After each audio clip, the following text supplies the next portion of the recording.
কুষ্টিয়ার থানাপাড়ায় সংসদ সদস্য মুফতি আমির হামজার গাড়িতে হামলার ঘটনা ঘটেছে। সম্প্রতি গণ অধিকার পরিষদ ও বিএনপির নেতাদের উদ্দেশ্যে দেওয়া একটি বক্তব্যের জের ধরে এই উত্তেজনার সূত্রপাত হয়। ৬ রাস্তার মোড়ে গণ অধিকার পরিষদের কর্মসূচি চলাকালে দুই পক্ষের মধ্যে বাকবিতণ্ডা, ইটপাটকেল নিক্ষেপ ও ধাওয়া পাল্টা ধাওয়ার ঘটনা ঘটে। এতে এমপির গাড়ির কাঁচ ভেঙে যায় এবং এমপি আমির হামজা সহ বেশ কয়েকজন আহত হন। আমাকে মেরে ফেলার উদ্দেশ্যে এরা হামলা করেছিল, অ্যাটেম্প টু মার্ডার। পুলিশের গাড়ি সামনে পেছনে, অথচ গাড়িতে আমার উপরে হামলা করে আমার গাড়ির কাঁচ ভেঙে দেয়, আমার পেছনে এই জায়গায় লাগে। আমার সাথে ৬-৭ জন যারা ছিল তারা প্রায় ৬ জন আহত। আমি এখনই মামলা করতে যাবো। মারধর করা হচ্ছে, আহত করা হচ্ছে, গাড়ি ভেঙে দেওয়া হচ্ছে। কারা করছে? সরকারি দলের লোকেরা করছে, এটা পরিষ্কার।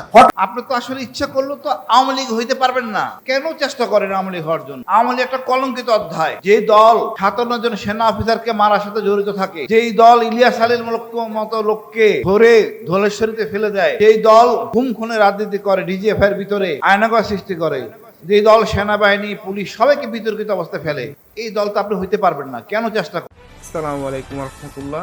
নতুন একটি ভিডিওতে আপনাদেরকে স্বাগত। ইতিমধ্যে কিছু ভিডিওর অংশ দেখেছেন এবং ভিডিওর অংশগুলো দেখে বুঝতে পারছেন যে কি বিষয় নিয়ে গুরুত্বপূর্ণ আলোচনা করা হয়েছে। আর যারা চ্যানেলটি এখনো সাবস্ক্রাইব করেননি, সাবস্ক্রাইব করে রাখুন। আর ধৈর্য সহকারে সবাই ভিডিওটা দেখবেন সম্পূর্ণ, তাহলে বুঝতে পারবেন কি বিষয় নিয়ে আলোচনা করা হয়েছে। আমাকে মেরে ফেলার উদ্দেশ্যে এরা হামলা করেছিল, অ্যাটেম্প টু মার্ডার। পুলিশের গাড়ি সামনে পেছনে, অথচ গাড়িতে আমার উপরে হামলা করে আমার গাড়ির কাঁচ ভেঙে দেয়, আমার পেছনে এই জায়গায় লাগে। আমার সাথে ৬-৭ জন যারা ছিল তারা প্রায় ৬ জন আহত। আমি এখনই মামলা করতে যাব। এখানে গণ অধিকারের কি জেলা সেক্রেটারি নাম আব্দুল খালেক, এরপরে তৌকির, এর নাম তৌকির, এরপরে এই বাদের এইদিকে বাড়ি জহুরুল, সিরাজের ছেলে জহুরুল। আমি সবাইকে তো চিনি না, এরকম কিছু যাদের চিনি তারা এদের নাম মেনশন করে আমি আজকে হত্যা মামলা দেব। আমাকে মেরে ফেলার উদ্দেশ্যে এরা হামলা করেছিল, অ্যাটেম্প টু মার্ডার।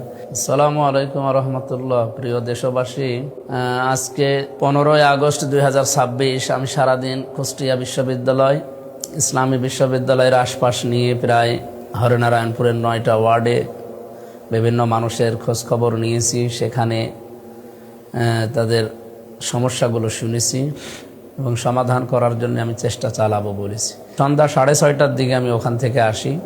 6 রাস্তার মোড়ে আসার পরে শুনি গণ অধিকার পরিষদ নামে প্রায় 12-13 জন লোক এখানে মিছিল করছে। আমাদের নামে উস্কানিমূলক কথা বলা, গালি দেওয়া, বাবা মা তুলে বিভিন্ন রকমের কথা বলছিল।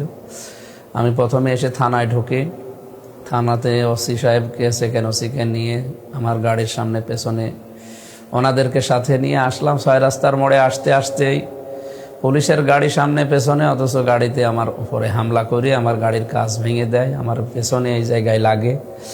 আমার সাথে ৬-৭ জন যারা ছিল তারা প্রায় ৬ জন আহত।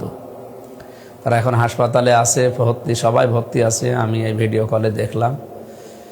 আর আমার চাচা ছিল, চাচাতো চাচা, ওর পায়ে আঘাত লেগেছে, পা দিয়ে রক্ত ঝরছিল, ওটা মনে হয় এখন ব্যান্ডেজ করে দিয়েছে। বাকি তাৎক্ষণিক জেলা জামাত মনে হয় বিক্ষোভ মিছিল বের করার কথা বলছিল। পুলিশের ভূমিকা আমি সেরকম পাইনি, পুলিশ নীরব ভূমিকায় ছিল। আমি ঘটনা ঘটার প্রায় আধা ঘন্টা 25 মিনিট আগে হয়তো এসপিকে, ডিসিকে কল দিয়েছিলাম। ওনারা প্রায় 5-6 বার করে, এক একজনকে আমি 5 বার করে, এসপিকে 2-3 বার করে কল দিয়েছি, ডিসিকে ধরে নাই কেউ। ওনারা পরবর্তীতে ঘটনা ঘটার পরে ব্যাক করলো, বলছে আমরা একটা মিটিংয়ে ছিলাম। আমি রেঞ্জ ডিআইজিকেও কল দিয়েছি, প্রধানমন্ত্রীর বিশেষ সহকারীকে কল দিয়েছি, আমার আমিরে জামাতকে জানিয়েছি। ওনারা ঘটনা শোনার পরে এটা পূর্ব পরিকল্পিত এবং এটা নেককারজনক ঘটনা। অবশ্যই এর পেছনে কারা কাজ করছে এটা আমরা জানি। যারা দেশকে অস্থিতিশীল করার জন্য চেষ্টায় আছেন, এর পরিণতি কিন্তু ভালো হবে না আপনাদের। আমি মামলা করব এখন। আমি খাবার শেষ করে লোকজন নিয়ে আমি মামলা করব। এদের কয়েকজনেরকে তো আমি সামনাসামনি দেখেছি, যারা ইট মেরেছে, যারা আমার গাড়ির সামনে কাঁচ ভেঙেছে, আমি এদের দেখেছি। এখানে গণ অধিকারের কি জেলা সেক্রেটারি নাকি যেন নাম আব্দুল খালেক, এরপরে তৌকির, এর নাম তৌকির, এরপরে এই বাদের এইদিকে বাড়ি জহুরুল, সিরাজের ছেলে জহুরুল। আমি সবাইকে তো চিনি না, এরকম কিছু যাদের চিনি তারা এদের নাম মেনশন করে আমি আজকে হত্যা মামলা দেব। আমাকে মেরে ফেলার উদ্দেশ্যে এরা হামলা করেছিল, অ্যাটেম্প টু মার্ডার। আমার মাথার দিকে যে আঘাতটা আসে ওইটা আমি কায়েত হওয়ার কারণে লাগে না, আমার কাজ ভেঙে গেছে। আমার গাড়ির গ্লাস সামনে পেছনে এবার লুকিং গ্লাস সবগুলো ভাঙা। ড্রাইভার ওখানে নেমে সেভ করতে যায়, আমি তখন গাড়ি ড্রাইভ করে নিয়ে চলে আসি। এরপরেই মারামারি শুরু হয়। আমি এটা প্রশাসনের কাছে, দেশের যারা দায়িত্বে আছেন তাদের কাছে এই মামলার ভার তো দেব, মামলা তো করব এবং এর সুষ্ঠু বিচার দাবি করছি। এভাবে চললে আপনারাও নিরাপদে থাকতে পারবেন না। সবাই দোয়া করেন আমাদের জন্যে। আমরা নিরাপদের শহর চাই কুষ্টিয়াকে। আর যারা ইন্ধন দিচ্ছেন এর পেছনে তারা সাবধান হয়ে যান। এখানে মূল বিষয় হচ্ছে দেশের যে সমস্ত বিষয় নিয়ে ক্রাইসিস চলছে, বিশেষ করে এখন বিদ্যুৎ নেই, গ্যাস নেই, তেল নেই, সার নেই, এই নিয়ে মানুষ এখন দিশেহারা। দ্রব্যমূল্যের ঊর্ধ্বগতি চলছে, চারিদিকে হাহাকার লেগে গেছে প্রায়। আর আমার মনে হয় অনেককে দিয়ে পরিকল্পিতভাবেও এটা ধামাচাপা দেওয়ার জন্য বিভিন্ন ইস্যু সামনে নিয়ে আসতে পারে। এই সমস্ত ছোটোখাটো হামলা না, আমরা যারা ইসলামী আন্দোলন করি আমরা তো বিদায় নিয়ে এগুলো করি। সুতরাং আমাদেরকে ভয় দেখিয়ে হামলা করি মামলা করি লাভ নেই। আপনি আদর্শের মোকাবেলা আদর্শ দিয়ে করেন। এগুলো যদি না পারেন আপনি রাজনীতি ছেড়ে দেন। সুতরাং এই সমস্ত সন্ত্রাসীদের আমরা উপযুক্ত বিচার চাই। আমি এখনই মামলা করতে যাব, অ্যাটেম্প টু মার্ডার এবং আমার গাড়ি ভাঙচুর করা, আমার 6 জন কর্মীকে আহত করা, আমাকে মেরে ফেলার উদ্দেশ্যে যারা এগুলো করেছে আমি তাদের নামে মামলা দেব। আসসালাম। আমাদের এই বাংলাদেশের সবসময় প্রধান সমস্যা বলি আমরা দুর্নীতি, ঘুষ, বিভিন্ন অন্যায় অপকর্ম, বিভিন্ন দপ্তর অধিদপ্তরে যারা চাকরি বাকরি করে তাদেরকেই বলি যে ঘুষ খায় একজন মানুষ 60,000 টাকা বেতন পায়, সে কীভাবে মাসে 20 লক্ষ টাকা ব্যয় করে। অতএব দুর্নীতি অনৈতিক কার্যক্রমের মাধ্যমে এগুলো করে। ঘুষ দুর্নীতিটা দেশের বড় একটা সমস্যা। সারা পৃথিবীতেও এই বাংলাদেশ কয়েকবার দুর্নীতিতে বিশ্ব চ্যাম্পিয়ন হয়েছে। তাহলে বোঝেন যে দেশে দুর্নীতির অবস্থাটা কী রকম, কি ভয়াবহ পরিস্থিতি। এখন এই দুর্নীতি অনেক সময় দলীয়ভাবে, সরকারিভাবে বিভিন্ন সভা সেমিনারের মাধ্যমে বলা হয়, বিভিন্ন সংগঠন এনজিও এরা বলে যে দুর্নীতি করা যাবে না, দুর্নীতি করলে তার বিরুদ্ধে ব্যবস্থা নিতে হবে। নামে মাত্র একটা দুর্নীতি দমন কমিশনও আছে, কিন্তু বাস্তবে দেখা যায় যে এখানেও রাজনীতির হাতিয়ার হিসেবে সেটা ব্যবহার হয়। যখন যারা ক্ষমতায় থাকে বিরোধীদের উপর নির্যাতন চালায়, তাদের উপর মামলা টামলা দিয়ে জেল জরিমানা খাটায়। বাস্তব হলো দুর্নীতির কোনো নিয়ন্ত্রণও হয় না, দুর্নীতি শেষ হয় না, দুর্নীতি আরও চলতেই থাকে বেশি বেশি। তা এই অবস্থার থেকে আসলে মুক্তি পাইতে হবে আমাদের। আর প্রত্যেকটা সরকারের ক্ষমতায় আসেই বলে, বর্তমান সরকারও বলছে যে দুর্নীতি মুক্ত না করতে পারলে এ দেশ আর ভালোভাবে চলবে না, আরও সমস্যা তৈরি হবে। তা ঠিক আছে, ওইটা আমরা মাইনে নিই, এটা সুন্দর কথা। এখন আমার বক্তব্য হলো দুর্নীতি তো এইভাবে এনজিওর 2-1 কর্মী রাস্তাঘাটে ওই প্ল্যাকার্ড নিয়ে র্যালি করে বেড়ালে তো দুর্নীতি শেষ হবে না। দুর্নীতি শেষ করতে হলে শক্ত ব্যবস্থা নিতে হবে, শক্ত অবস্থান তৈরি করতে হবে। সেটা হলো, আমি মনে করি, আমার বক্তব্য বা আমার পরামর্শ সেটা হলো, যদি এদেশের 350 জন এমপি কোনো দিন মাঝে মাঝে যদি তারা কর্মসূচি ঘোষণা করে বিভিন্ন দপ্তর অধিদপ্তরের বিরুদ্ধে, যা আমরা বিচার বিভাগের সর্বোচ্চ জায়গা সুপ্রিম কোর্টে আমরা ওই অবস্থান কর্মসূচি ঘোষণা করলাম দুর্নীতির বিরুদ্ধে, যে বিচার অঙ্গনে কোনো দুর্নীতি চলবে না, এরকম 300 জন এমপি এসে তারা যদি জড়ো হয়ে অবস্থান কর্মসূচি ঘোষণা করে, তারা একদিন টাইম দিয়ে ওখানে অবস্থান নেয় এবং সেই সময় যেটা করবে মাননীয় প্রধান বিচারপতি রেজিস্ট্রার জেনারেলের মাধ্যমে উনি করবে কি, প্রত্যেক জেলার জেলা ও দায়রা জজকে ডেকে আনবে। 64 জেলার জেলা ও দায়রা জজ, বিভাগীয় স্পেশাল ট্রাইব্যুনাল যেসব জজ আছে, জেলা দায়রা জজের উপরে পদমর্যাদা যত বিচারক আছে, যত আইন বিভাগের অফিসার আছে, তাদেরকে ওই জায়গায় রাখবে। তারা ওখানে থাকবে ওই অবস্থায়, বলে কইয়েই যাবে, সমস্যা নাই। তারা ওই অবস্থায় তারা থাকবে, চিফ জাস্টিস থাকবে, অ্যাটর্নি জেনারেল থাকবে, আইনমন্ত্রী থাকবে, সবার অবস্থানের জায়গায় 350 জন এমপি যাবে, যাইয়ে তারা ওখানে ঘেরাও কর্মসূচির মতো অবস্থান কর্মসূচি পালন করে তারা একটা সভা সমাবেশ করে ওই বিএনপি প্রধান দল, ট্রেজারি বেঞ্চের প্রধান দল, তাদের সভাপতি বক্তব্য দিয়ে আসবে, মাননীয় প্রধানমন্ত্রী, তারপর বিরোধী দলের নেতা ওই জামাতের আমির, উনি তার দলের প্রধান হিসেবে, তার দলেও 68 জন এমপি আছে, তাদের পক্ষ থেকে, সবার পক্ষ থেকে, সব দলের, ওই নাহিদ ইসলাম তার দলের পক্ষ থেকে সবাই একটা বক্তব্য দেবে দুর্নীতির বিরুদ্ধে। সেখানে প্রধান বিচারপতি, আইনমন্ত্রী, মাননীয় অ্যাটর্নি জেনারেল সবাই উপস্থিত থাকবেন। থাকে তারপরে সেখানে যেহেতু তারা এমপি, 350 জন এমপিই তো থাকবে ওখানে, পাশাপাশি সারা দেশের জনগণও থাকবে তাদের সাথে। তা তা এই 350 জন এমপি এরকম একদিন বিচার বিভাগেতে এইভাবে তারা অবস্থান কর্মসূচি ঘোষণা করে মিছিল মিটিং করে সভা সমাবেশে বক্তব্য দিয়ে বলে আসবে দুর্নীতির বিরুদ্ধে কঠোর ভাষায়, দেখবেন যে বিচার বিভাগে দুর্নীতি থাকবে না। আবার একদিন সচিবালয় এরকম হানা দিবে, 350 জন এমপি একতাবদ্ধ হয়ে সবাই এসে এরকম অবস্থান কর্মসূচি ঘোষণা করবে যে সচিবালয়ের কোনো দপ্তরে যেন কোনো দুর্নীতি না হয়, এরকম অবস্থান কর্মসূচি ঘোষণা করবে।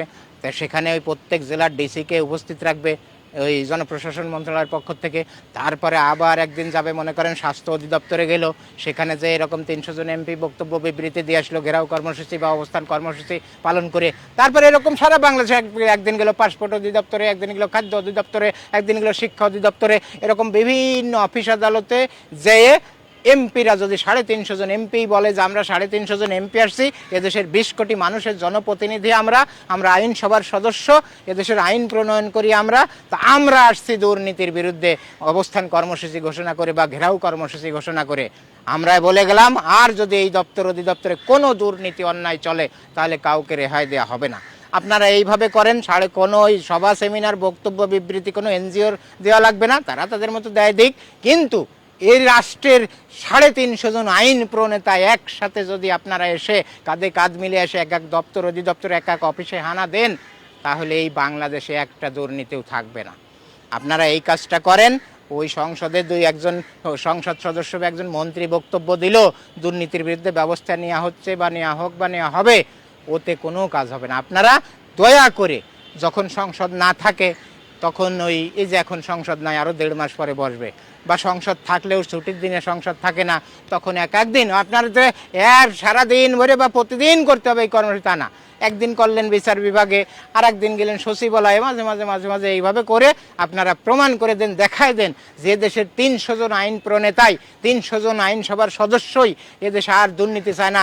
তারা একতাবদ্ধ হয়েছে দুর্নীতির বিরুদ্ধে, তারা একতাবদ্ধ হয়ে মাঠে নেমেছে, প্রত্যেক অফিসের বিরুদ্ধে রেড সিগন্যাল দিয়ে যাচ্ছে যে আর এই দুর্নীতি করলে কাউকে রক্ষা করা হবে না, কাউকে রক্ষা করতে দেওয়া হবে না এবং কারো রক্ষা নাই।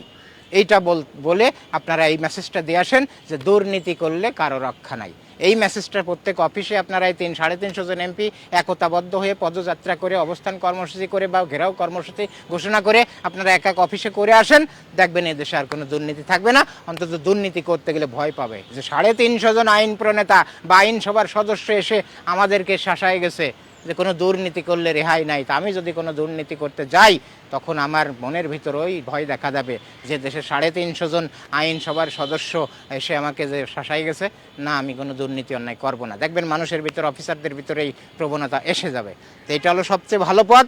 আসছে ভালো পথ আর হয় না।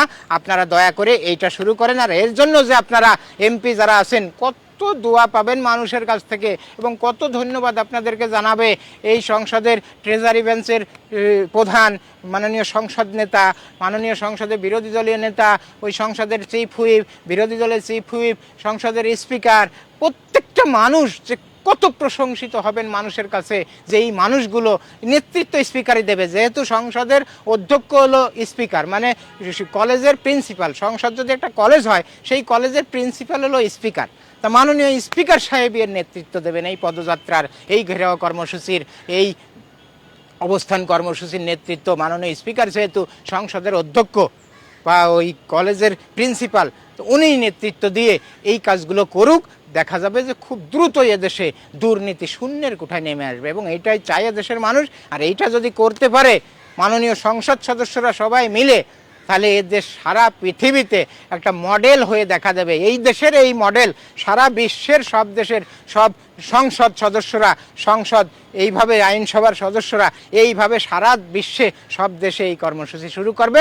এর রোল মডেল হবে বাংলাদেশ, যে বাংলাদেশকে দেখেই আমরা শিখে এখন সারা বিশ্বে এই কর্মসূচি পালন করতেছি। সারা বিশ্বের সব দেশের এমপিরা মিলে এই কর্মসূচি পালন করবে। তা আপনারা বাংলাদেশ প্রথম দেখায় দেন, বাংলাদেশের এমপিরা আপনারা দেশের ভিতরে এইভাবে সব অফিস আদালতে হানা দেন। 350 জন এমপি একসাথে হয়ে কেউ বাদ যাবে না, সবাই একসাথে মিলে আসবে, একেবারে দল ধরে মিছিলের মতো, র্যালি করার মতো আসে এক এক অফিসে এইভাবে ধরুক। দেখবেন যে দেশে দুর্নীতি আর থাকবে না। আর এই দুর্নীতি কমাতে পারলে এই বাংলাদেশ হবে সত্যিকারের সোনার বাংলাদেশ। আমরা সেইটাই চাই। কপালে এরকম মহাবিপদ ডেকে আনবেন না, তাহলে ইতিহাসে রাস্তা করে নিক্ষিপ্ত হবে। পরিশুদ্ধ হন, সৎ পথে চলুন, দুর্নীতিকে কঠোর হস্তে দমন করুন, চাঁদাবাজি নির্মূল করুন। কথা দিচ্ছি আমরা 18 কোটি মানুষ আপনাদেরকে সাহায্য করব। কিন্তু জনগণের আকাঙ্ক্ষার বিপরীতে চললে এদেশের জনগণ এবং আমরা কাউকে ছেড়ে দিয়ে কথা বলবো না। দুনিয়ার শক্তি, সামর্থ্য আর বিশাল বাহিনী